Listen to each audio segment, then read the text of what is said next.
மிதுன லக்கணம். மிதுன லக்கணத்துக்கு அஷ்டமாதிபதி யார் அப்படின்னா சனி, பாதகாதிபதி குரு.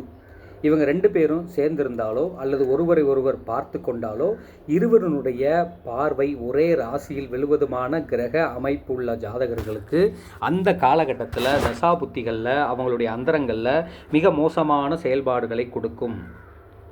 குரு சனி இந்த 2 கிரகங்களும் ராகு கேது கூட சேர்ந்திருந்தாலோ ரொம்ப வீரியமான ஒரு தோஷத்தை குறிகாட்டும். குரு சனி ராகு கூட மாந்தி சேர்ந்திருந்தால் அவங்களுடைய ஜாதகம் பார்த்திங்க அப்படின்னா மிக மிக மோசமான கண்டத்தையும் சொல்லப்படும். பிரசன்னம் பார்க்கின்ற நாட்கள்லையோ அல்லது ஜாதகம் பார்க்கின்ற நாட்கள்லையோ ஜோதிடரை சந்திக்கும் நாட்களில் கண்டிப்பாக அனுசம் பூசம் உத்திரட்டாதி புனர்பூசம் விசாகம் பூரட்டாதி நட்சத்திரமாகத்தான் கண்டிப்பாக அவங்க வந்தாங்க அப்படின்னா அவங்க வாழ்க்கையில் இந்த அஷ்டமாதிபதியும் பாதகாதிபதியும் அவங்களுக்கு மிக மோசமான பிரச்சனையை கொடுக்கும். இந்த பிரச்சனை எப்பொழுது இவர்களுக்கு அதிகமாகும் அப்படின்னா இந்த மிதுன லக்கணத்திற்கு இவங்களுடைய தசாபுத்தி காலங்கள் அந்தர காலங்கள் இவர்களுக்கு மோசமான ஒரு காரியத்தை நடத்தி தரும்.